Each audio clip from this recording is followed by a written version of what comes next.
This episode of SmartLess and our live show was made possible by Ashley, the brand that is supporting real change where it is needed most.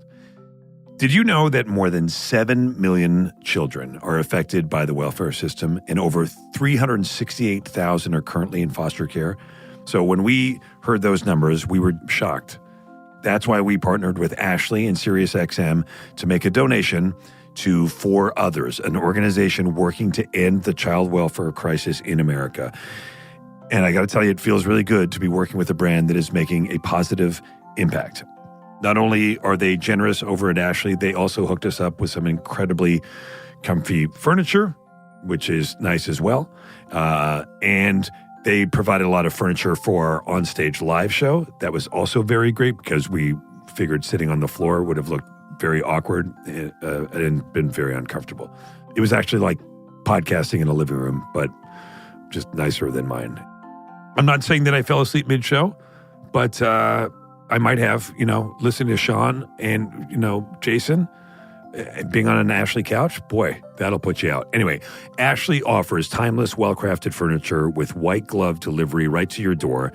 Visit your local Ashley store or head to ashley.com to find your style. This episode of SmartLess is brought to you in part by Skinny Pop Popcorn.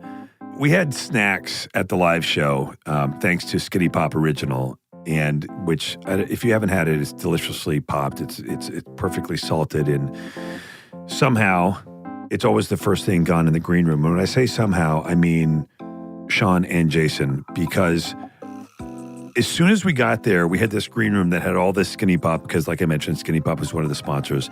Those guys, you would have thought that they'd never tried it before or that they hadn't eaten in years, because they just started, it was embarrassing. And them talking to the Skinny Pop people and Sean going like, we really love Skinny Pop. We're like, yeah, they know, man. They know. Anyway, it was awesome to have them as one of our sponsors. And then I gave those guys so much crap about eating all the Skinny Pop. And then when I was on stage during the show, I ended up opening a bag and eating it myself. So, it's a lot of glass houses on this show. It's a recurring theme. And it's one of those snacks where you eat it and you're like, yeah, I get why it's popular. It's just really good. So Skinny Pop, it's deliciously popped, perfectly salted, popular for a reason. Learn more at hersheyland.com/skinnypop. This special episode of SmartLess was recorded live at the Avalon Theater thanks to our friends at Starbucks. And really, what's better than a cold beverage during a live show? We're talking about the ultimate summer sips from Starbucks, whether it's the unofficial drink of the summer berry refresher, or the new Strato Frappuccino blended beverage. These beverages are handcrafted to help savor the season. When I was doing the show, I had an iced chai latte. The iced chai lattes at Starbucks are the best. I love them. I drink them like in one gulp. They're so delicious. Your summer favorites are ready at Starbucks.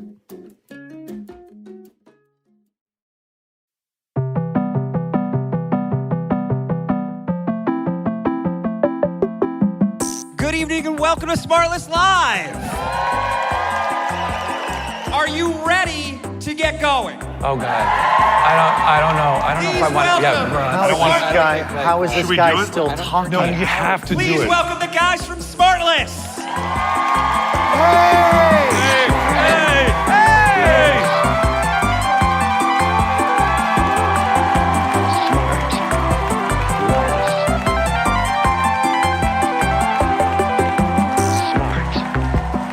hello, Los Angeles. Hi. I think we should start with a little crowd work. Sure. We've never done a little crowd Do work. the wave? Like this and fell right off the stage.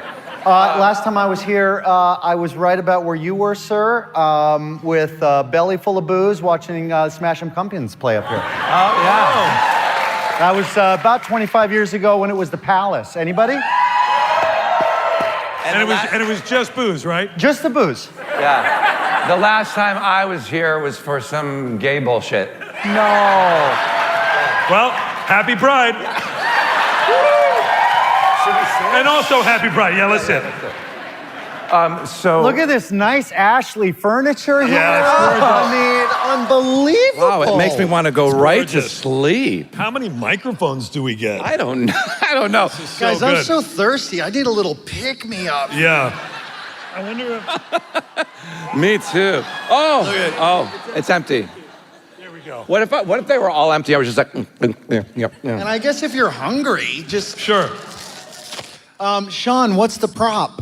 So this was the people that really make us look good are That's Rob. not your personal? Is what? No, it's not my You personal. don't need to eat while we're doing this. by So the way. Rob, Bennett, and Michael, the people that make this show, they made this for me because Chin Chin went out of business. And you know I love Chin Chin, as much sodium as I can get. And so they just gave it to me backstage, and I walked out with it, and I opened it. Uh-oh. This is true. They just gave it to me as a gift. And guess what's inside? Oh, I want one of Fucking those. Cookies. Wait, I want one. Yeah. Isn't it when you pick a fortune cookie, you got to pick the cookie that's smiling at you, right? You know, one of the things I love that you guys. So, who you guys know about Chin Chin and Sean's right affinity for react Chin like Chin? they You guys listen know to the about that? You guys listen to the show from time to time. You're familiar with some of the characters in the show. You guys familiar with him? We talk about our friend Dan Dees. You hear about Dan? Oh, boy. Dan, stick your hand up. Come on, Dan. There he is. I didn't know And you the were better here, half, Danny. Dawn. We got Don Hi, right next to Don. him. Hi, And Josh Donnie. Shotland right Josh in is front here there. somewhere. Josh, where are you at? He's maybe on the side. Yeah, there he is. And where's my There he is. dad? There's Josh. Where's my dad? Is my dad here? Oh, yeah. Oh, that's Hang on, just let that's me- just a block away on the 101. No, he's sharing his location. He's sharing his location with me right now. Let me So just- this says, seize the opportunities that will define your future's course. Oh. What does that mean? Anyway, I have an opening story. I think it means do something. Do you have an opening story? I do. It's You've really worked good. on some bits? I did. I worked on. Well, that was the first bit. That just was right. All right. So listen. All right. So this is. I don't know if you guys are going to give a shit, but a couple days By the way, ago. thank you for coming, you Yes, guys. thank you, it's guys. we're always amazed that you guys listen to us talk about nothing. But I guess the part that makes it understandable is that you're doing something that is sort of brainless, and it's like, well, why not augment it with something that's brain? Like, you're jogging or whatever the hell is. You're riding a subway or whatever. But here, you've left your house. I just spit fortune cookie on the mic. You've left the house. And you're out, Which is new for you. For us to, which is a big deal. And we're sitting on stage and just talking, and so thank you for doing that, because there's no music, and there's so nothing. thank you. Thank you. Appreciate it. There's music and Why would you there say is a there's no piano, music so you with guys are in luck, piano I think. on the stage. That might be for the is that for the mystery guest? it might be for me. It might be for you. Sean does play. We might get are we going to get a visit from Oscar Levin? Can he visit with us? By the way, you guys should be so lucky. Truly, we've talked about it before. Yeah. He's a classically trained pianist, and like Nobody to cares. see this guy Nobody play cares. You better get on there if just a you- little bit today. If you want to be put to sleep, I'll run over there and play. All right, so because it's Get like to your story. I can't. People aren't like, I can't wait for classical music. So Scotty and I are unloading the dishwasher. This is a couple days ago, and we're putting the things away, and we put the tongs in the drawer the opposite way. Have anybody ever done that? Sounds incredible. Right. I mean- So Keep going. God. You can't top the I mean, start. you know how much traffic they had to drive through to get here? Like in Hollywood on a Thursday night. okay. Wait, you need cards? Yeah, anyway, sorry. So the tongs. So you're putting the tongs in the dishwasher. Yeah, we put the tongs in the dishwasher, This is incredible. and we couldn't open the door. What? No way. Hang on, I need another sip from my Starbucks. Then what, Sean? So we couldn't open the door. We couldn't open the door, and Wait, he's checking his cards to keep himself on the story. Wait, is this a long lie? No. I'm thinking. So we put it in the thing, and then we couldn't open it. We're like jingling. So then I said, Scotty, get the hot poker from the fireplace, right? Because it's really long, and the drawer only opened that wide, so we couldn't put our hand there. So we got the hot poker in there, and for 2 hours, he's trying to get the tongs out. Look, and this is when I have a picture of Scotty after the tongs. Wait, Can we you see have, the you have Yes, I pictures brought to a aid picture. this shit story? Look at This is. That's Scotty, and he couldn't get the thing. So then I was like, wait, I'll get a wire hanger. So then I got a wire hanger. We took out the second drawer, and I put the wire hanger underneath, and I'm inside the thing, and I couldn't get it out for like 2 hours. I'm almost done. And so like You need I some hope this staff. pays off. You need it does- staff. So then we had to hire a handyman because we just couldn't do it. And so no, wait, I'm almost done. And then he comes over and he goes, oh, this happens all the time, which made me feel really good. And then he says, by any chance, do you have a wire hanger? And I was like, yeah, but good luck, it doesn't work. 10 seconds, he just got it out. That's the end of the story. Wow. I'm sorry.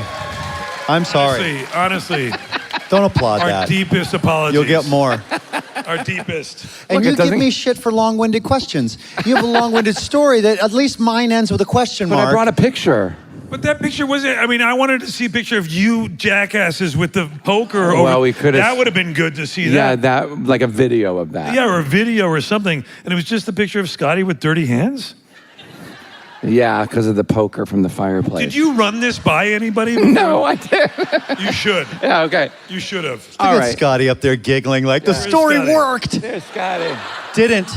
It didn't, Scotty. Scotty, is that how it happened? Hey, what's next on the cards? Yeah. Should we? I have another story, or I could intro the No, guest. I want to hear the other story. You Don't do? you guys want to hear another? Yes. This is much faster. So Scotty and I already told you guys Why this. am I all the way over here? Oh, come over here. Bring the fucking thing. This thing's all wired. It's a All right. bag on it. So Scotty and I both snore, and we have we sleep in separate rooms because otherwise we wouldn't sleep because like every 5 seconds. And we went through the whole sleep program, and we got CPAPs, you know the CPAP machine, and so it goes Let's in your not nose. drift over two big stories right there. Yeah. Separate bedrooms. Yeah. Yeah, yeah. Okay. That's not something we all do. Well, you okay? should. You should. You sleep better. And oxygen tanks. Yeah. While they sleep. Well, CPAP. So it's hooked here, and it pushes. Well, we air- get it. We've seen it. Okay. Yep. And it goes over your head, and it's not very attractive. So anyway, so I'm lying there in bed, and I turn the machine on, and once it's on, it's hard to get, but you can't really open your mouth to speak because the air is pushing nothing. Anyway, so he's stepping over my bed. Getting a hard on. And he got...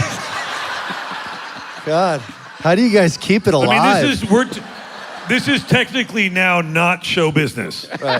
What we're doing is not You're in show business. therapy Not at all. now. It's not. So Scotty, anyway, do you want to come down and cry a little bit?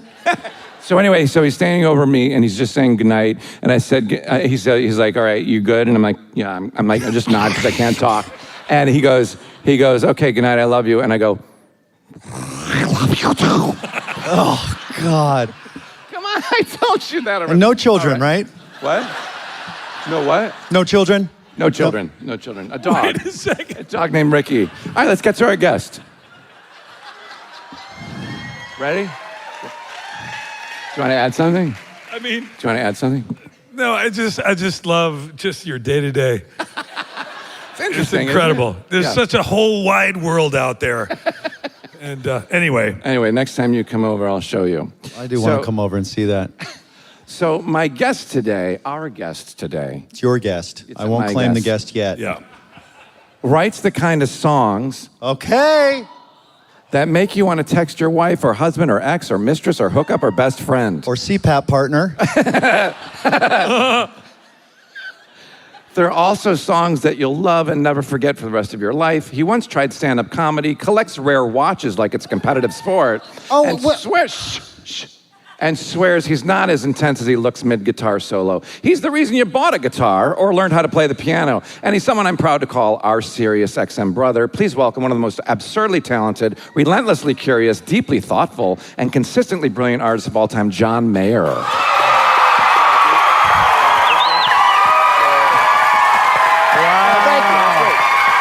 Good to see you, Paul. How are you? This is fantastic. That's what do you got on tonight? AP. What's AP? Audemars Piguet. Oh, you got a nice. I'm going to show you for my 50th birthday. Yeah. Do you So like there's an that? email John, going. welcome to the show, first of all. John Mayer. John everybody. Mayer. Thank you. Yes.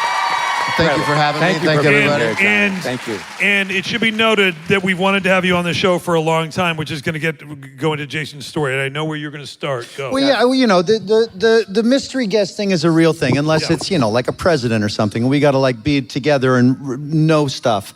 No offense. No, I understand. That sounded shitty.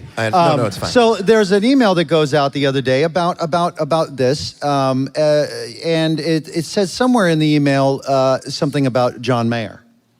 And so I'm like, I'm already like, here, by the way. like- She started clapping, but I already already came out. am here. It's like a with our whole group of It's a us, whole and team. it's like an admin thing about this is the thing, and then with John Mayer, the guest and photo or something. And you know, like I mean, I like a little snark. So I email back and go, John Mayer sounds like a great guest. Hope we can get him on the show someday. he does a reply all, right?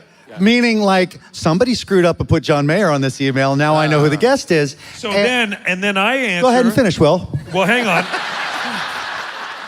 No, do the punchline. You guys. Do it. You guys. Yeah. Do it. What else know. happened? Well, the part that you're forgetting is that, and then I say, yeah, John Mayer would be great because I realize that they've tipped that it's John Mayer. Right. And But then Jason Amanda. doesn't really realize that they've tipped it. You didn't know that it was John. I figured it was for a later episode. God. But you're. This is but- what I'm getting at. But this genius. I hope one day we can get him. That's a great idea. That didn't help.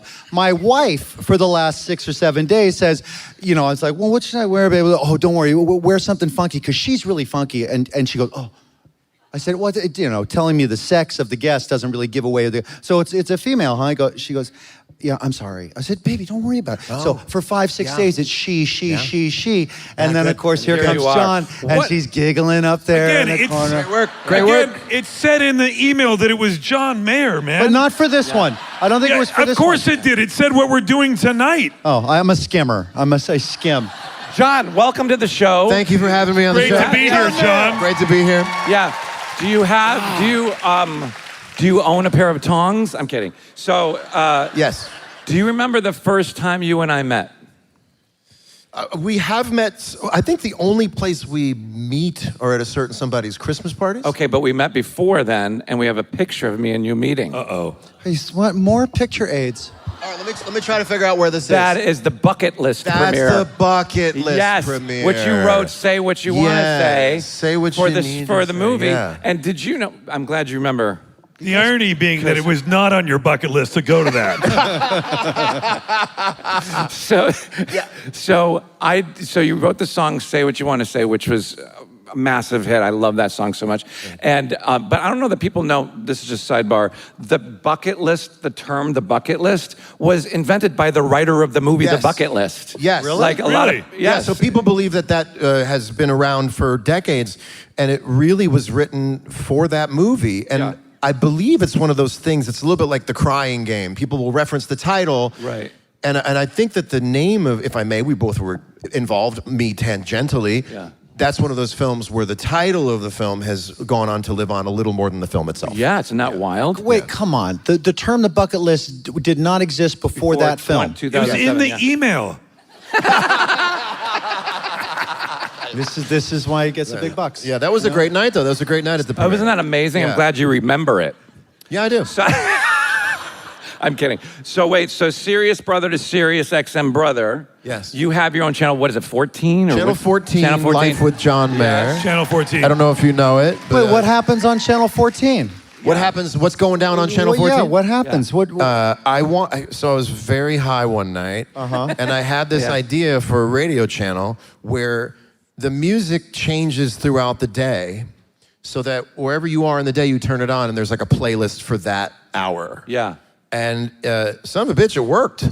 Yeah. And Wait, and- so there's a playlist that's more appropriate for 2 p.m. Yes. as opposed to 10 yes, p.m. and And at you night, pick it all? Yeah. That does sound like a very high idea. But it worked. It was because I was tired of having Spotify.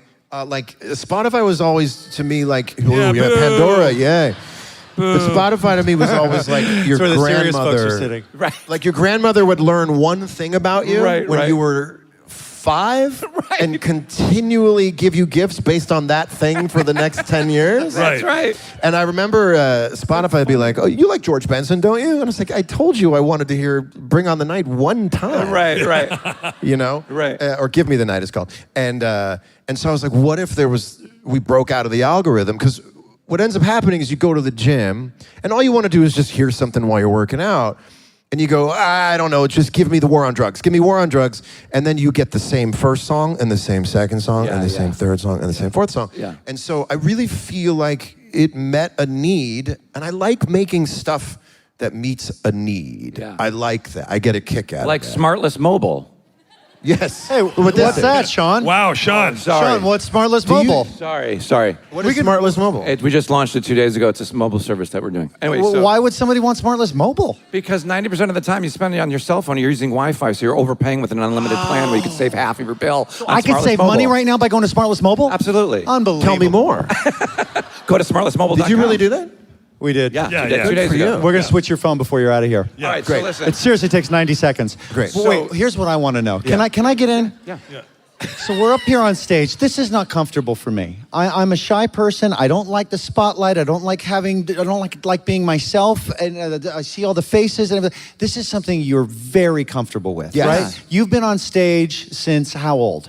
22? Right? Yeah. And you're now 60. I'm 62 now. Yeah. But like just hearing your voice on that microphone, and I can tell how comfortable you are. Like that's, I wish I had that. That's like. But I wish I had a gig where I was getting nervous to sit on a couch.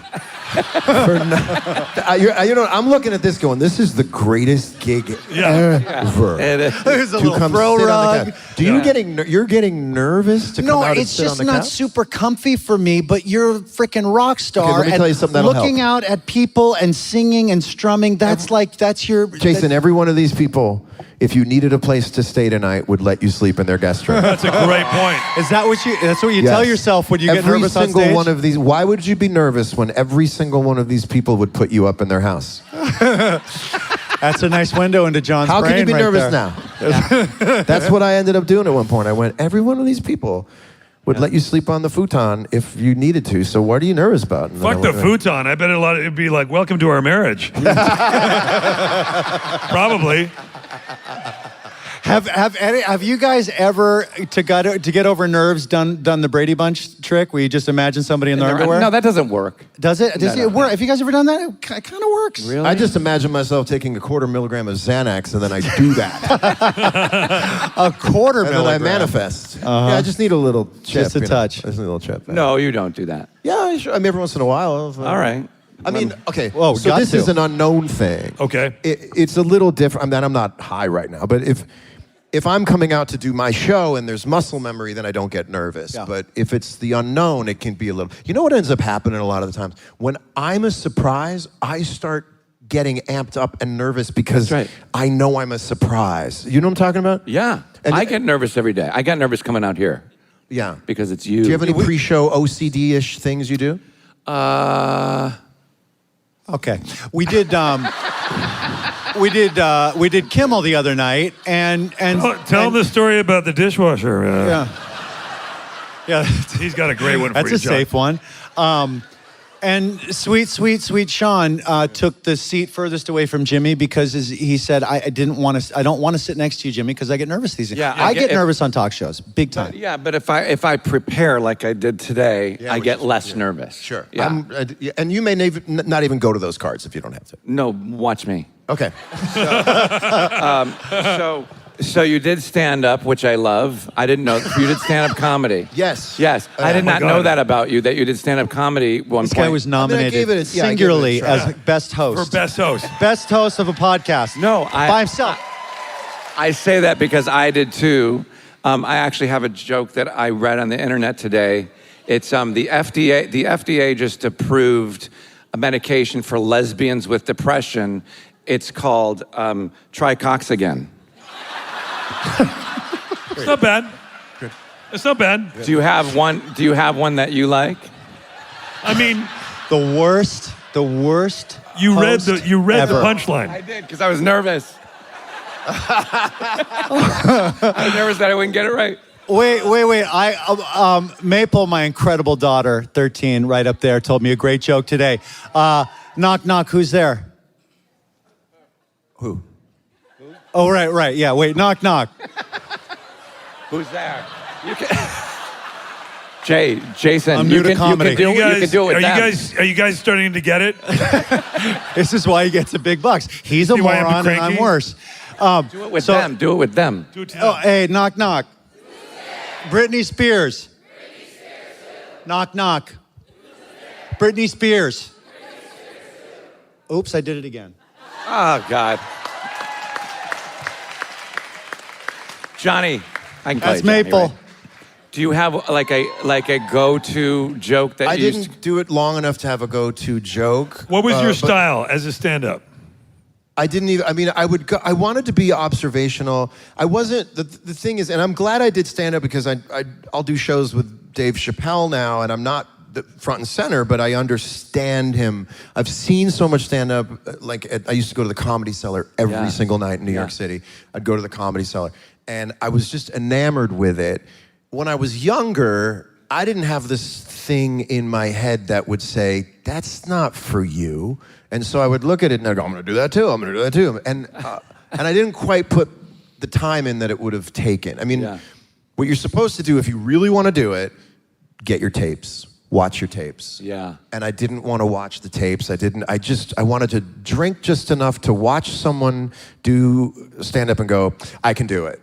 And I didn't quite. And it's a different experience once you get up there. I bet it's just like I liked it. I actually liked the uphill battle of it. The problem was poor, sweet, beautiful Esty, who books the Comedy Cellar in New York, would get calls from People magazine the next night saying, did he go up? I heard he said this and that and that. And if you think about it, here's why I can't do stand-up. Because one of the many reasons, if I got on stage and I said, so my girlfriend has another UTI, Right. that ceases to be about a joke about a UTI, and everyone would go, "Who's the girlfriend? Who's he dating? Who is he?" And so it didn't work. It's celebrity news. It didn't work. Yeah. Even the setup didn't work because didn't- people would get stuck in who's who and what's going on. But it taught me stage time. It taught me. And most of your jokes were about UTIs. they were all UTIs, pretty much. Yes, they were all. you I never think bothered to develop any other material. I never really did. I did this thing where I would just smash cranberries with a big mallet at the end. Yeah, and then you just taught yourself guitar. Which You is said, weird "Fuck because it." they're actually That's really what I- good for curing UTIs. Yes. Well, I had thought about that before I said it. That's actually true, right? Cranberry. You got a lot of why are you ladies laughing, are nodding sir? out there. Yeah. Yeah. So Willie, you just did some time at the Comedy Cellar. Will's got a film coming out where he's going to did, play a stand-up, and he yeah. went up there and threw himself into the deep end. yes, Bradley Yeah, Cooper we directed. shot at and- the Comedy Cellar. Sean's in the movie with me as well. if you blink, but yeah. And our friend Bradley directed it, and we shot at the Comedy Cellar for 8 days. I play a guy who's just starting to become a stand-up. He's because he's going through some life changes, and so I did the same. I went for 6 It's called weeks. "Is This Thing On?" and it comes out later this year. Yeah. And it was scary, yes, or not scary? Yeah, the first time I went on, but I was going on, well, in the same way. I was going on as they introduced me as this character, as the guy who's going up doing stand-up for the first time. Then people were very confused. Yeah. And Guy I'm looks a telling lot like stories, Will I'm Arnett. and I'm like, hey, I'm going through a divorce. I'm getting divorced. And people are like, didn't he get divorced like 10 years ago from Amy Poehler? Like, what's, and it was very confusing for very people. confusing. But It's very hard to we do, made yeah. the leap anyway, yeah. But did you see anyone you loved when you were there? Did you get Tons. So many good. And They're so good. And they're so good, and it's so hard what they do. You end up having so much respect for stand-ups and know. what they do. It's amazing. I and love writing it. jokes all day. So we would go back and we'd write jokes all day and then go at like 9 o'clock and meet up there and go up 3 or 4 times at all the different stages. It was pretty crazy. There's really nothing like it. And everyone has a friend that's told them you should do stand-up or the other way around. Right. Yeah. And when you get up there, you realize the water is choppy. And what's crazy is, it's true, and what's crazy is, as Jason pointed out, you've been performing in front of huge audiences for a long time. Yeah. And I've been doing this for a long time. I look really young, but I'm older than, and they're laughing because it's so true. And and yet, when you actually go do stand-up, it is just such a different thing. It's completely different. We did one night when we were prepping for the movie. John, we're going to get to you in a sec. Yeah. This is great. No, this is great. I was Well, actually it's- just thinking right? as I was They all drifting know as this he is was what talking, I was thinking to myself, because I drifted far, I thought, Sure. this is actually the most fun I've had on a podcast so far. I like where we're going. I Okay, like good. where we're You're lucky going. to get a word in. It's just it's Yeah. a conversation. Anyway, like where we're going. My point was Okay. the line between succeeding, killing, and bombing is very thin. So the first guy who brought me on stage, Quickly, please. Yeah. we have to get to these guys. we Yeah. got- I'll have you know, was the dearly departed Bob Saget. How bad do you feel now? Nice, Sean. And Bob brought me on stage, which meant he went up for just probably 4 or 5 minutes, which was impossible for Bob to do 4 or 5 minutes. Even more impossible now. That is true. That is true. Bob would appreciate Well, that. you asked me Appreciate how- the joke, which is Bob, why you can Bob do would it. appreciate He'd that joke. appreciate it. Which is why you can do it.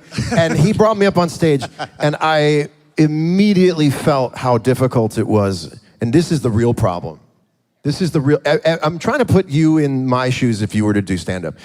You might absolutely suck, but all you want to do when you get off stage is do it again. Yeah. Really? And again, there's something about it. It's a little kind of $1 Million Baby where you're all beat up and you go, I'll see you tomorrow morning. Yeah, it's like, crazy. You It's want to crazy. keep doing Sean, it. now Sean tried, and you guys have probably heard a little bit if you listen to the podcast. But Sean tried stand up once, and he had a great opening. You remember his great opening it's show? the best. Let's hear it, Sean. It's They've not already heard quite it. at the Everybody's level of heard the it. Tong story, but No, You're gonna love it, John. They say doing ballet is one of the most difficult things you could ever do. Right. So I say just don't do it. end of joke. That's it. That's it. That's the kind of logic I That's like. the I like opener. that Yeah. kind of tail-eating logic. I You like can it. use it. John, you grew up in Fairfield, Connecticut. Yes, I grew up in Fairfield, Wow. Connecticut. Yeah. You grew up Yeah, in Fairfield. whiplash. Yeah, your mom was an English teacher, your dad a high school principal. High school yeah. So, what? Like, did you feel like you had to be on your toes all the time with your grades and learning and all that? I had a very nice kind of hybrid of right brain, left brain growing up because there would be like if you had a question about a word, the dictionary would come out at the dinner table. Oh, really? And you would break down what that word was.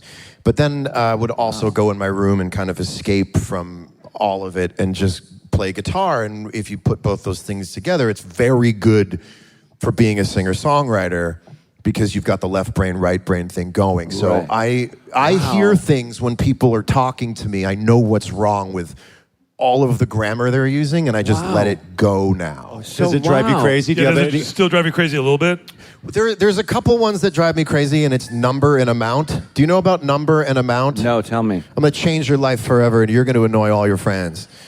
It is a number of people. It is an amount of butter. So number refers to a quantifiable substance. A bunch of singular things. Yes. And amount is the opposite of that. So when you hear amount of people, it is technically wrong. It's number of people. Number of people. And when What you hear about- someone say number of people, to me, it's like music to my ears. What about punctuation with texting, emails, things like that? Periods go inside of the quotes. Right? You Yep. know? Exactly. Commas go inside the quotes. Exactly. I believe question marks go outside the quotes. There's a book it called depends. Eats, Shoots, and Leaves. You said no, they don't? It depends. It depends. She's right. It if depends. you're relaying what somebody else said, right? Hey, then what it do- would go what do- in. What but do you think? if you're asking, did she say this? Then it would go outside. Right, but then commas it's not go a inside. double dash for the quotes. It's a single dash because it's somebody else's. Right. If I'm writing, I will actually do several layers of quotes. So I'll use the single apostrophe for the quotes inside of the double apostrophe for what was Well, said. so- I think it's beautiful. It's so- a beautiful thing. Yeah, so well, not all heroes wear capes. But are you one of those cool texters that like uses acronyms and like how the kids No, text? no. You'll write a goddamn sentence, right? And you'll Well, punctuate it, you'll I gotta tell spell you check it, something. and then you'll send it. I have one pet peeve, Yeah.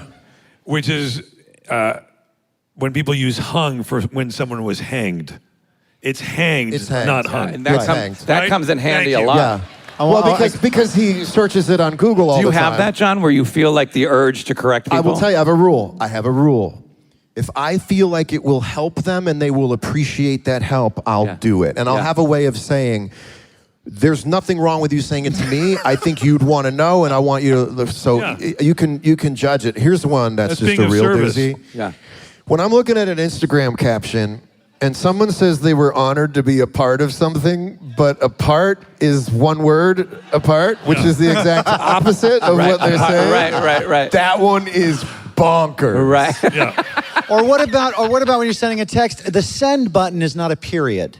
You know, create your paragraph, send that. Okay. Don't just keep hitting send at the end of every sentence. Because then my phone goes, bzz, bzz, bzz. I feel like someone died. This has been about 1.5 years to 2 years now. Where I promise we're going to get back to the show. This became, listen, we're on a hot streak. This became a kind of vernacular where people would say, I mean, not for nothing, but we should. And it's cool if you have that text open. Yeah. And if you're watching something and it keeps coming down, or if he's trying to show a video of people getting hunged. There aren't alerts. Then you would just see it coming down and stuff. And so now just write it all. I put paragraph breaks in now. Take your time, write it, get it together, and then alert me to what you want to talk about. At the same time, it does make it more conversation. I'm not here defending that, and I'm not guilty of it. But I will say, there's also nothing worse. You're the absolute worst. There's nothing worse than getting 6 inches of text from somebody. Glad You're like, oh, fuck it, here's this story. Fuck it, you know what I mean? Yeah. You would love my texts. I bet. Can you text? I bet. I'm looking forward to texting with you. Try me. Flow. Try me. I'm ready. I'm ready to start a friendship with you. I'm saying it officially right now in front of everybody. I'll never be uninteresting. No, I saw you at the Mets game the other day. I'm like, we can go to baseball games. You can teach me how to play guitar. You and I know this is sort of like the We Never Hang Out Dave thing you're doing, but I would hang out with you. I'll get you a deal on SmartLess Mobile. That's great. We'd love to get you on. Yeah, no, listen, I would love to have a Samsung phone. That sounds very exciting. He's kidding. He's kidding. You can get it on I can't wait to any have phone. red bubbles. John. Why are your bubbles red? I'm on SmartLess Mobile. It's not true. That's not true. It's all blue. It's 5G, and you're on the T-Mobile network. Anyway, John. Sounds like you don't want a free fucking phone. I just love the idea of being on. Hit me up on, like you guys have to start integrating it into your casual conversation. You should hit me up on my SmartLess Mobile. We didn't have to. We didn't know that Sean was going to drop that, to be honest. No. It was fun. It's fun. And we will be right back. This episode of SmartLess is sponsored by our friends at Ashley. The brand actually made our live event stage feel kind of like a home, while also supporting incredible organizations like For Others. Earlier in the episode, we mentioned their donation to For Others, a nonprofit doing very, very, very important work to end the child welfare crisis in America. The crisis may go overlooked at times, but it has serious consequences. And through working with Ashley and For Others, we learned that 90% of children in the welfare system will experience severe trauma, and children that age out of the foster care system have a 40% chance of being homeless within 18 months, with 97% immediately entering chronic poverty. And these stats are hard to hear, but that's exactly why this work is so important. So through Ashley's donation, the next generation can find a loving and secure home, strengthening our communities and opening doors to new possibilities. And we're just thrilled to celebrate the powerful work being done by For Others with Ashley's support. We were sitting on Ashley pieces during the live taping of our show, which was comfy, and they looked great. It made it look like a living room, and kind of at times forgot we were on stage. But sitting on Ashley's furniture, knowing the work that they do that goes and does good in the world, felt even better. And just being associated with that brand, for us, went a long way. Ashley's all about style that's made for real life, with white glove delivery right to your door. So visit your local Ashley store or head to ashley.com to find your style. To learn more about For Others' mission or to donate, visit forothers.com. This episode of SmartLess is brought to you in part by Skinny Pop Popcorn. And yes, it's exactly what you heard crunching backstage at our live event at the Avalon. I will say there's something kind of really classic about the original Skinny Pop.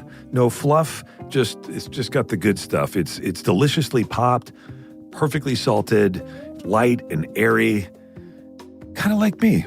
I feel like I'm kind of light and airy. I'm like a human Skinny Pop, but I'm not as good. We had so much Skinny Pop. They were a sponsor of the show, and we had so much of it everywhere. We were kind of silly with Skinny Pop, and the guys went a little bit crazy with it. Every time I buy Skinny Pop, in my mind, I'm always like, oh, I'm getting it for the kids because I have 2 teenagers and a little guy. And I'm like, so I'm getting Skinny Pop for the kids. It's a good snack, and it's a snack that I sort of feel comfortable having in the house. And then invariably, I'm the one who eats it all. Skinny Pop, deliciously pop, perfectly salted, popular for a reason. Find out more at Hersheyland.com/skinnypop. You're listening to a very special episode of SmartLess recorded at the Avalon Theater, and we've partnered with Starbucks to help make this summer even more memorable. This season, Starbucks is delivering handcrafted beverages made to inspire you to enjoy the summer season to the fullest. We're talking bold refreshers, iced beverages, and a new Frappuccino that all taste like summer with each sip. I've been sipping between takes, and let's just say, none of us are sharing. Your summer favorites are ready at Starbucks. Stop by your local store and enjoy your favorite tastes of summer. And now back to the show. So you're from Connecticut, and I remember I was in Atlanta once. JB and I spent a couple of years there, not together, and I was listening to a radio station driving to work, and then you were talking to the people, and you knew these people on the radio, and I guess I missed the first. You had a real connection to Atlanta at the start of your career. Is that true? Yeah, I moved down to Atlanta when I was There yet? No, go ahead. when I was, like a early real 20s. connection. Yeah, I went down to Atlanta, moved away. I left Berklee College of Music after a year, moved down there with a friend, and just started writing songs and plugging Why there? away and going for it. I had a friend who was from there down in Snellville, Georgia, where everyone is someone, is what they say down there, and which is really nice now when you look at it that way. And so I moved down there, and we started writing songs, and I just... How old were you? 21. But didn't you start writing in high school? Yeah, I started writing songs. And you were like a gas station I worked at a person? gas station. I was writing songs in math class. I was just like writing see, that blows my mind that, I mean, it's so rare to have that gift at such a young age to be able to use the English language, then put it to music, and you just happen to be an incredible songwriter. And you knew this at such a young age. Did you know while you were pumping gas at the gas station, did you have enough belief in yourself to know that, oh, this is just temporary, I'm probably going to make it someday? Everything that I was looking at was in my way. And there are kids out there who feel this way, and my heart goes out to them. They're not being punks. They're acting out in class, but they're not being punks. They already know. It would be like going to a restaurant and the waiter is reading the specials and you go, I know what I want. I don't want that. Right. I just want the burger. And they're telling you about it. We take the lobster out, we cook it, we put it back in the shell. And you're like, I know what I want. And that was actually one of the hardest times in my life, was to have to be 15. When I knew that I wasn't 15, I wanted to go do this thing, and it was really tough. I love that. I love the way you put that. Yeah. So then when did the dam break? When was it like, yes, finally I'm getting some traction, they're playing my music? I went to Berklee College of Music when I was 19. I took a couple years off to hone my chops at the mobile station. Yeah, but by the way, let me also say, whatever job you have, be the best at it on your way to where you're going. Be the best at it. I became assistant manager at the mobile station. I remember seeing the interview. Did you go there with like Diane Sawyer once? Yeah. Like 25 years, 30 years ago. I remember that. I got a pager. Just be great at whatever job they give you, because it's more fun to be great than to like suck at it and say you don't want to do it. Just ace it for fun. Right. You know? Right. And I would go to like mobile management meetings. And I remember, I'm going to tell a story. It's very similar to your style.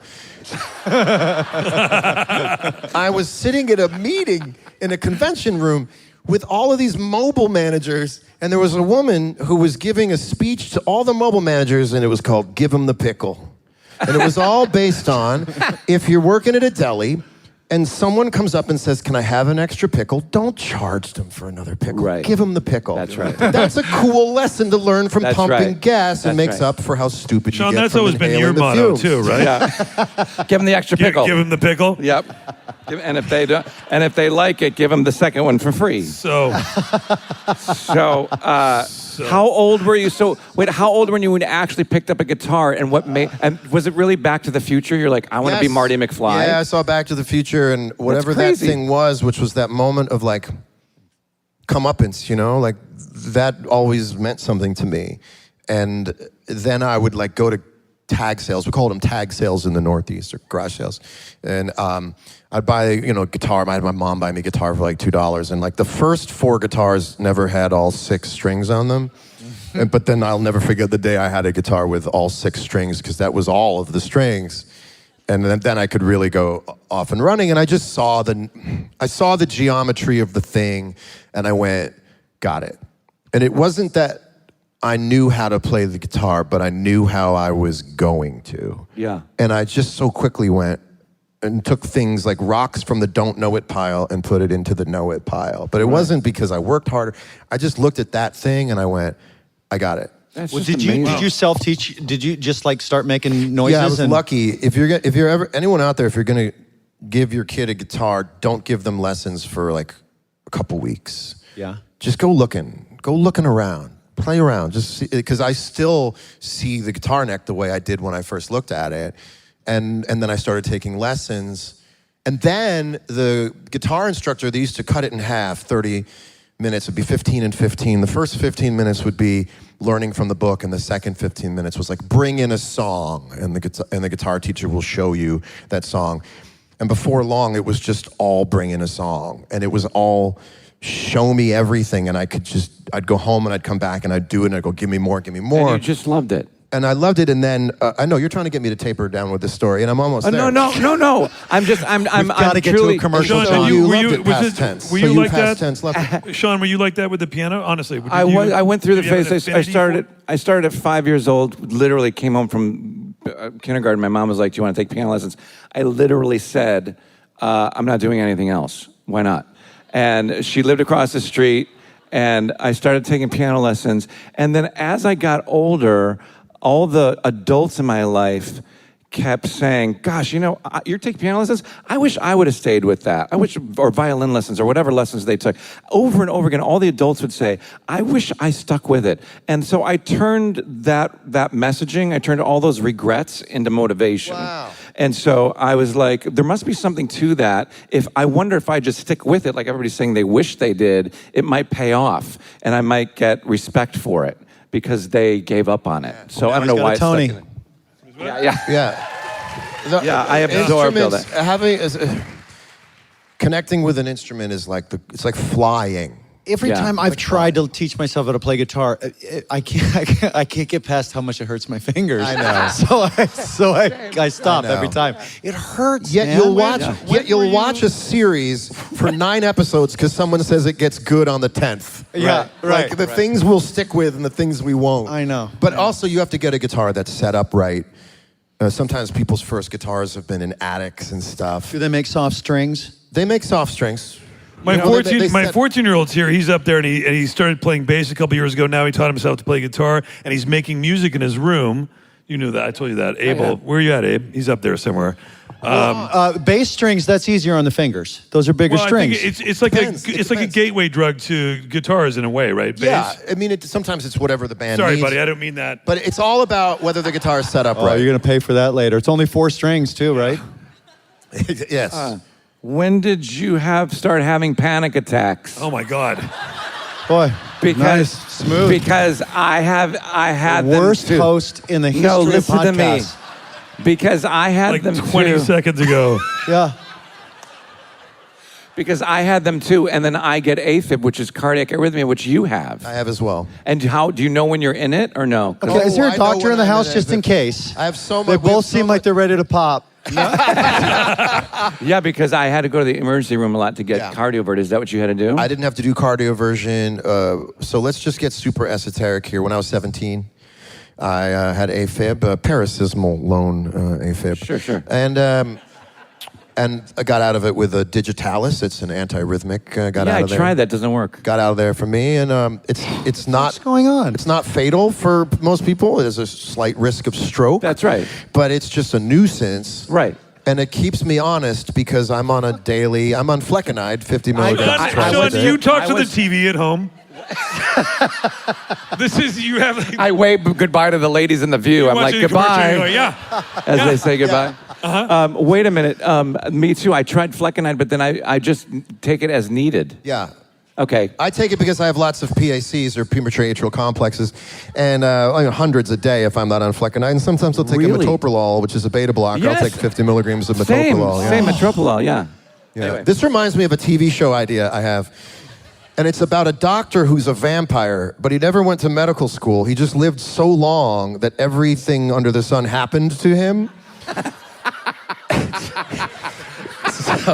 so he just knows everything because he's lived like 800 years. Yeah. And he's always trying to break in to drink the blood. I mean, we have that. We have the blood thing. He's always sneaking around the different floors. And I really think I hit it out of the park with the name, just Dr. Vampire MD. Sure.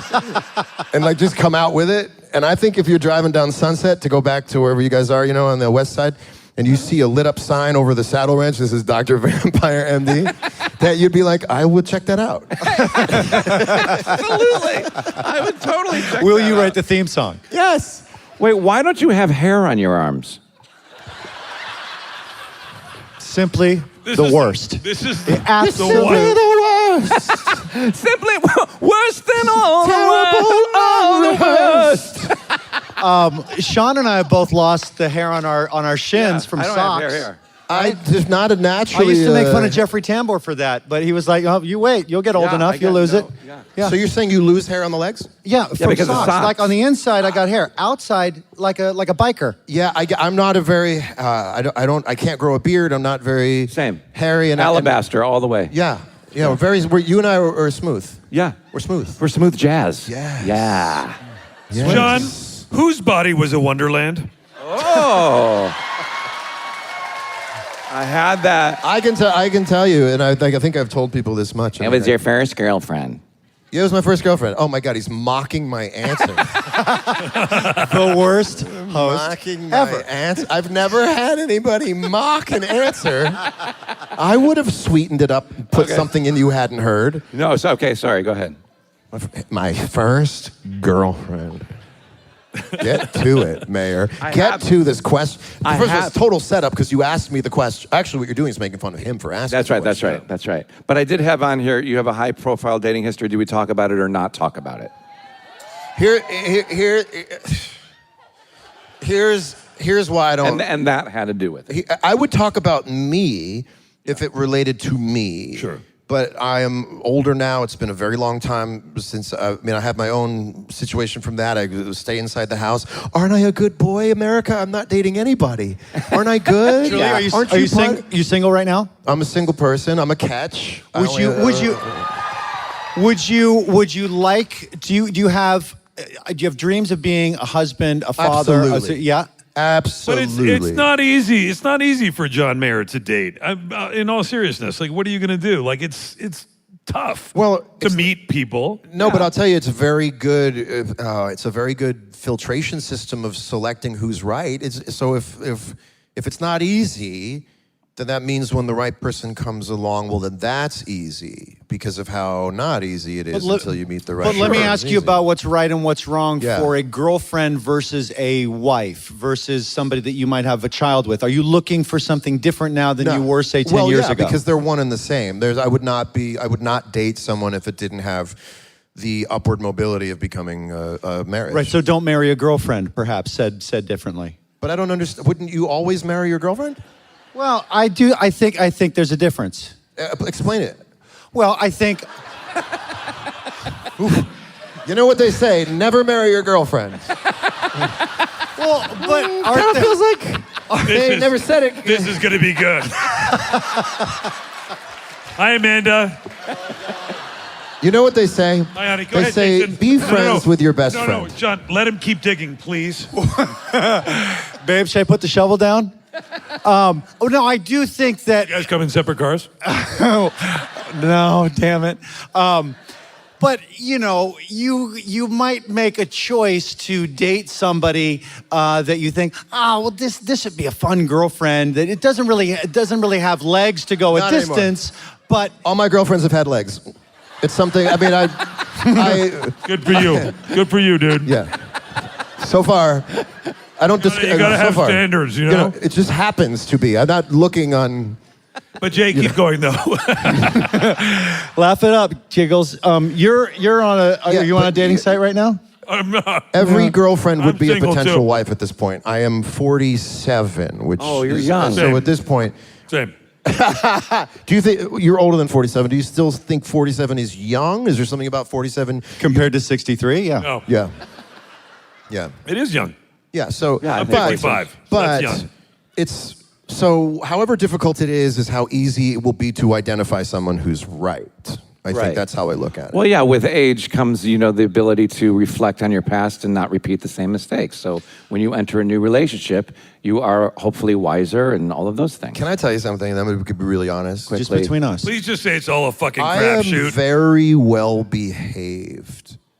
I believe that Anyone buy being that? well behaved, like I really care. I've developed really the best parts of me. I'm very well behaved. Yeah. I treat people really well. I'm honest. I'm sincere. I'm not sarcastic. And I don't know that people know this about me. And so I think that when people come into a dating situation with me, they think I'm going to be snappy and quick and sarcastic, but I'm not. Like, Wait, I'm is that bad? really well, listen, you guys are really giving yes and a run for its money out here.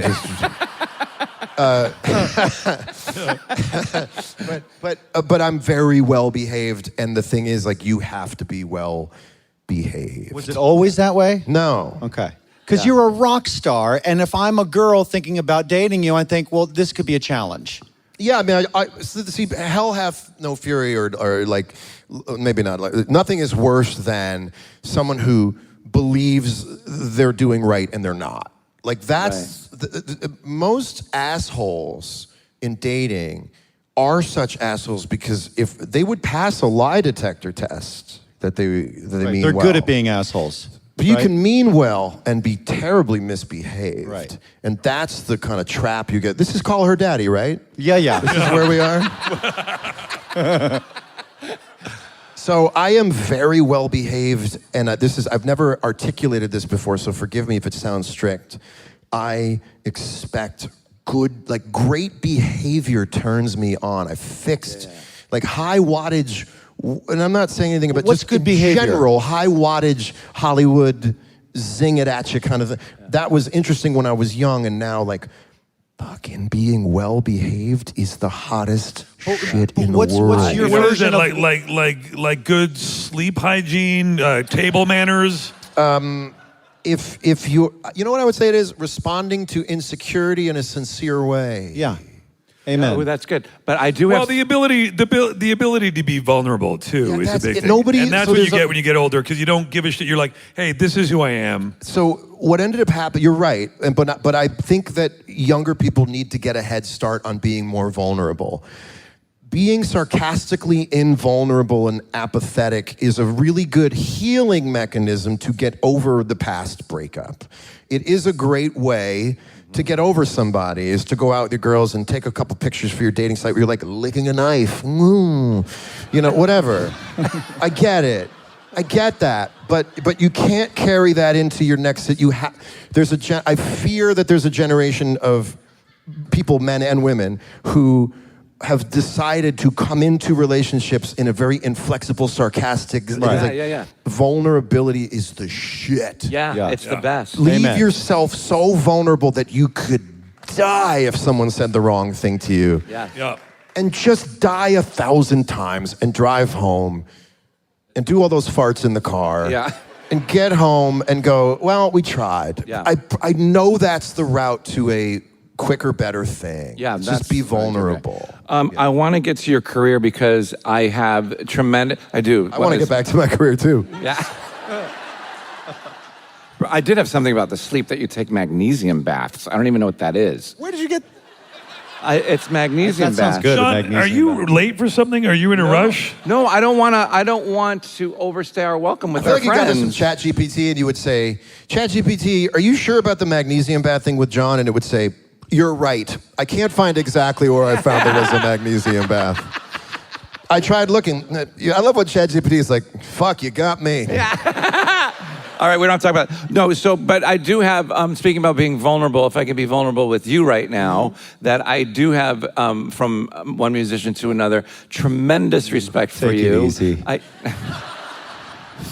do. I just think I know so many of your songs. The first one, I think most people knew you from is I wanna run through the halls of my high school. Yeah. I wanna scream at the top of my lungs. Yeah, I love that. I love that song. Anyway, and then, but go back to being Top of released. my lungs. That's right. Isn't it funny that like What? singers who also just talk, but the whole time they're talking, they could be singing? Yeah. I always, when I was younger, I would watch people and be like, that guy's talking, but he's also singing. And I feel like sometimes I want to show people it's like, this is me talking, this is me talking, this is me talking. I'm kind of moving into singing now. I'm kind of moving into singing now. I want to run through the halls of my... I'm coming back to, but now I'm coming back into talking, but now I'm talking again. Now I'm talking again. But at any moment I wanted to, I could go, wants to bring me down, but I can talk again. Yes. But I can talk again. But here's the thing: Isn't that weird? Yeah, I'm gonna ask you to sing at the end of the show here, and then you're gonna feel really uncomfortable. Wait, are you in a question? Because I want to ask you about your musicianship. That's what I was So when getting you to, joined Dead and Company? the Dead and Company. Yeah, I'm making sure you didn't say Grateful Dead because I feel bad with... So I'm not a Deadhead, but I've loved the Grateful Dead for many years. I've only gone to I went to 10 shows, but That makes you a I'm not a Deadhead, Deadhead. But I watched you in an interview talking about learning the songs and how quickly you learned all those songs. It is bananas. Can you tell us a little bit about that process if you guys don't know it? Yeah, so I was off the falling in charts. love with the music of Grateful Dead, like falling in love. If I hadn't joined the band or met Bob Weir and Mickey Hart and Bill Kreutzmann, I would have just fallen into that anyway. And it's actually funny, the way I met them was through a mutual friend, Don Was, producer extraordinaire Don Was, who said, come up and, I know how much you love Grateful Dead right now, come up and meet the guys. And I was just telling them how much their music meant to me. And they were like, what are you doing March 7th? And so I was like, wherever you need me, because they were looking at putting a band together. So it was really fascinating because as I was falling in love with the music, I would just learn how to play it on the guitar. And I made a binder, and the binder had bunch of, the tablature or sheet, whatever the manuscript paper was, and I would just write the song down, and I would just do a song a day. But I was in love with the song a day. So I took 6 months off and learned how to play those songs. But in my it's house. how many songs is it? I mean, it's I think we played 150 songs. it's fucking incredible. Yeah, it's And you learn them. unbelievable. You learn them all in a short amount of time. But you do this with lines, Will. Yeah, it's a little bit different, man. How so? I I don't know. couldn't do it. I couldn't look at a... I say that too. I say with lines, it's like singing. Because if you do a play, or you have to do the same lines over and over again, you have to do the same lines over and over again. You have to do the same lines over. Yeah, it's like a song. The geometry's already there. It's not Yeah. like I have to make a new map for every song. And I'm already visualizing where the music goes anyway. So it's easier than you might think to just place think of it like a corkboard with index cards or something. You go, okay, those are there. Or dancers who can have a 2-minute thing and someone can go, take out that step in bar 12. Yeah. Right. And they can just, it's an innate language. And if I had to learn how to do it and it wasn't in me, I wouldn't be able to do it. Are you one of the musicians that, did you ever learn how to read music? Or? No, but I can read a chord chart, but I can't read music. That's amazing. Yeah, I just find that but fascinating. if I had, I don't know that I would have even used that skill that much in pop music. You've written so many songs. By the way, I love what is it called? All We Ever Do Is Say Goodbye. I love that song so much. Which album was that on? That's on Battle Studies, and it's funny because as a writer, you can put a song out and then kind of get down about it. Oh, I think it's kind of this. And then years later, you listen back to it as someone who wouldn't or couldn't write that song today. And so you hear it for the first time. And I heard it for the first time not long ago after years of not listening to it. And I was like, oh, this is very nice. But when you it's listen back to it, do you remember where you were? And I don't mean necessarily physically, but where you were, what it meant to you in the moment. You're like, oh, like when you hear a lyric or you hear a certain note that you hit, and you go like, oh yeah, I remember why I did that. All of it. Like there's an emotional connection to it. All of it is very deep as I get older, and it really is. And I'll tell you why. Like, I don't know how to deal with it sometimes because I'll listen back to things and be so. And this is not arrogance because I'm not the same person. I can't do that anymore. Like, you're not the same person you were when you wrote letters to boyfriends or when you wrote in your diary.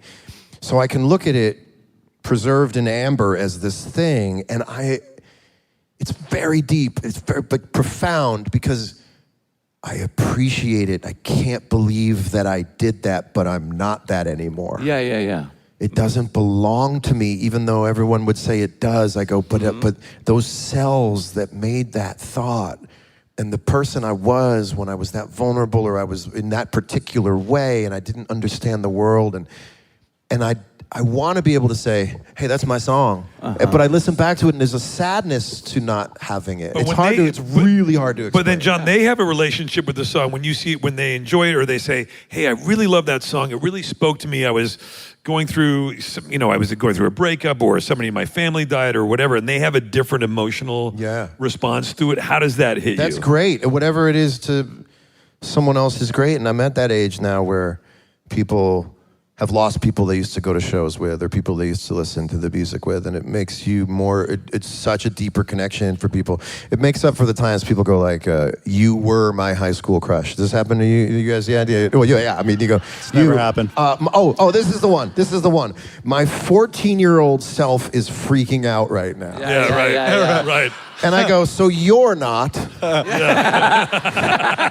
And the version that did is no longer here. And you're here representing a former but we're all in. Do you feel like you're in a better place now than you were back then to write songs and music? Like, do you think you're better now? I bet you are. Great question. Thank you. Better. That's beautiful. Thank you. That's beautiful. Thank you. This is actually, I could help anyone with their song. I could help anyone make their song better because of the just pure experience of trying to write every song or every type of song that's ever existed. Right.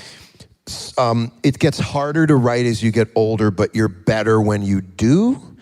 And the reason it's harder to write is because you begin to answer the questions that you've had your whole life. And you shouldn't live in a constant state of like raw nerves, you know? And so when I was younger, everything hurt. And I could write, and I wanted to know, why does this hurt? I gotta get this out. And as you get older, you have wisdom and you understand why. And you help other people who don't understand why something's happening. And you can tell them what's coming up the road. So music comes from wanting to understand what's going on. And the more you understand what's going on, the less there is to write. But when you catch one, the more experienced you are at putting spin on the ball, baby. Have you ever written a song, though, that's been like really emotional and then you've had somebody important in your life and they hear it and they're like, hey, fuck, are we good? Like, Is that about me? Is that about me? Like, what the hell? I thought everything was cool. We went on vacation last week and I was listening to the radio today. It happened to me one time. Really? It did. And were they right? Was it about them? The good questions will get the right answers because I can't. I had a song called "Perfectly Lonely," and at the end of the bridge, it was like something about have to thank the love that went wrong to lead me to a love so strong. And she said, "Am I the love that went wrong? Am I the love that went wrong?" Oh, wow. And I had to be like, "No, you're not the. It's just a song." That was the only time I think anyone ever said. But for the most part, I'm actually very. I mean, that's what I thought. She knows. And though it really was the love that went wrong. For the most part, my songs aren't bitter. I don't write songs that are like "How dare you" songs. What's that? What did you say? Oh, Heartbreak Warfare. Yeah. yeah. Except that one. Lightning strike inside my chest to keep me. No computers, isn't this amazing? Yeah, it's so good. I mean, but I tell you, I'm freaking out that you're singing in front of me right now. It's really cool. Right. Singing Well, weird? speaking of which, what's that goddamn Your piano doing? 14-year-old self. No, I had one last question before I asked. If you want me to play something, I'll play something. I know I, mean, said Yes, I would. yes, I do. Obviously. But before you get it, last question. Let's say you could form a super group of musicians dead or alive. Who's in it, and what's the name of it? Alive. Okay. Great answer. That is good. I mean, so to me, my hero, like real. Okay, there's people you say they're your hero, but there's people that you just lose it around. And to me, Eddie Vedder. Amazing. Yeah. To me, that's Incredible. it. That's it. Love him, yeah. Like, you gotta understand, like, you can play people play so many different things on a guitar. Or I should say, there's only so many things you could play on a guitar. Right. His particular way of dropping in. Yeah. So I would just want to, it's a selfish thing, I'd want to be next to him making music. Yeah. And luckily, I'd put people in the band I probably already played with. I put Steve Jordan on the drums, put Pino on the bass. Yeah, I love that. You know, because I knew you were coming on because you're my guest today, but I went bonkers with nerves because I was practicing a couple of your songs because I wanted to play with you, but I can't because we Yes, didn't you rehearse. are. No, You I must. can't. So You have to, because I didn't rehearse. Why No, not? I don't know the chords and all that. Oh, okay. But I mean, I need sheet music. I can't read fake books and chord charts. So, but if you weren't going to play, I was going to bait you by playing something myself. But I'm glad you are, so I don't have to. So please, Yes. would you indulge us Sure. and What do play you wanna something? hear? I just have to remember it. Yeah. It's very nice of you, John. Yeah, it's very nice. Very of you. nice of you. Oh my God, there's so many. Can I play anything I want? Yes. But I want to impress you. You were the one who brought me in. You're the one who sent the email. Well, I like. And he wrote all those great questions. I love that one. I love all we ever do is say goodbye. I love all the hits. I love the first one. I can't remember the name, but I know all the words. I want to run with my halls in high school. Oh, no such thing. Yes. Yeah. I mean, but you Yeah. probably don't want to play that. I don't know. I mean, Could you? Let him play what the hell he wants. Yeah, play whatever you want. I want you to play what you want. I'll tell you what. You call it out. I'll play a little bit of it. No, you play it. You pick. You pick. See, Gravity would be nice too. Yeah, play Olive Continue. All of Continue. Medley. Medley. I know. I'm at the age of doing a medley. I'll do a medley if you want. Yes. Hold on. Let me just load it up in my head. Okay. All right. All right. Okay. Yeah.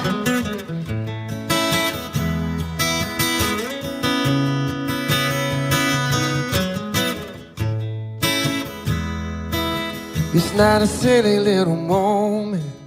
It's not the storm before the calm. This is the deep and dying breath of this love that we've been working on and on.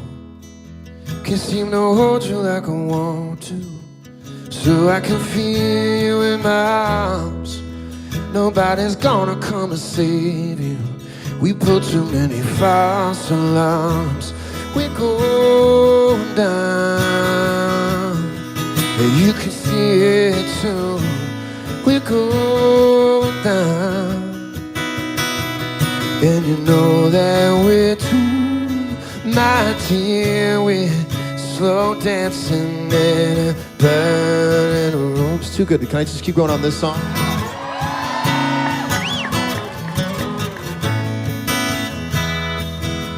I was the one you always dreamed of. You were the one I tried to draw. How dare you say it's nothing to me? Baby, you're the only light I ever saw. I'll make the most of all the sadness. You'll be a bitch because you can. Or you try to hit me just to hurt me, so you leave me feeling dirty cause you can't understand. We're going down. Yeah, you could see it too. We're going down,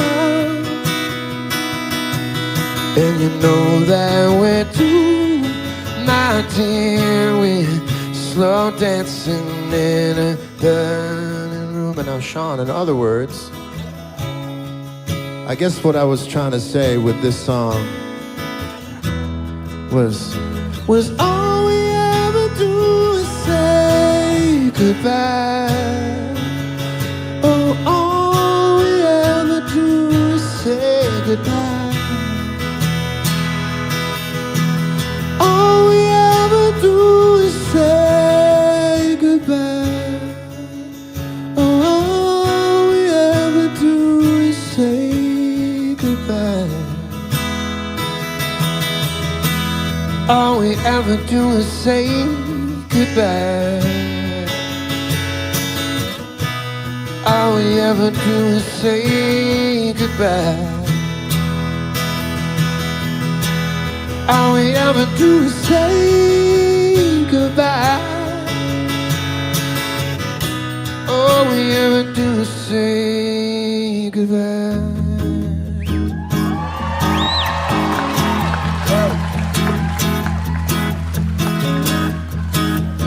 Welcome to the real world, she said to me condescendingly.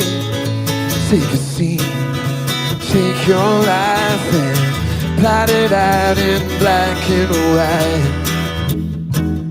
Well, I never lived the dream of the prom kings and the drama queens. I'd like to think the best of me is still hiding up my sleeve. They love to tell you to stay inside the lines. There's something better on the other side. You want Everybody! Yeah! I want to run through the halls of my high school. I want to scream at the top of my lungs. I can't see that. I just found out there's no such thing as the real world. Just a lie you got to rise above. I just can't wait till my 10-year reunion. I'm gonna bust down the double doors. And when I stand on these tables before you, you will know what all this time was for.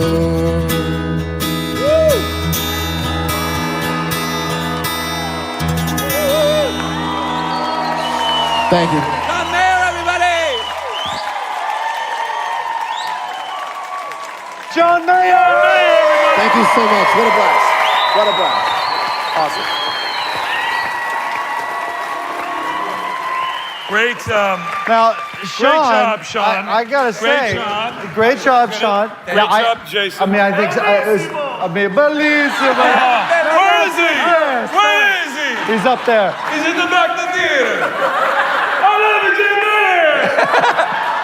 I think Scotty might be in trouble, huh? I mean, what, that I did this photo? Well, no, I mean, you guys had a real connection. Yeah, You I and know. John, yeah. I love that guy. He's so, isn't That he John amazing? Mayer, you Yeah. guys. What a talent. And I saw a bunch of you guys mouthing the lyrics too, Yeah. like Yeah. that. Like you didn't know he was coming out here, and you're a big John Mayer fan. Yeah, I love that. I like what he said about vulnerability. I think more men should be more vulnerable in the world. Agreed. We Yeah. talk about that a lot, and I think he's a brainiac and a sweetheart and a good person, and I hope he finds love because he deserves it. That's right. And There's a bucket out there with phone numbers for Yeah. any single people out there. but I love that song. One of my favorite songs. I know. Great Sounded song. very good. Do you remember the name of it? All we ever do is say Thank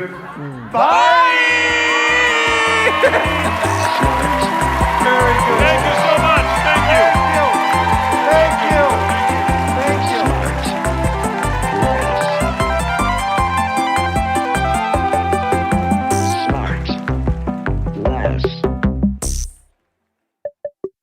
SmartLess is 100% organic and artisanally handcrafted by Rob Armjarv, Bennett Barbaco, and Michael Granteri. SmartLess.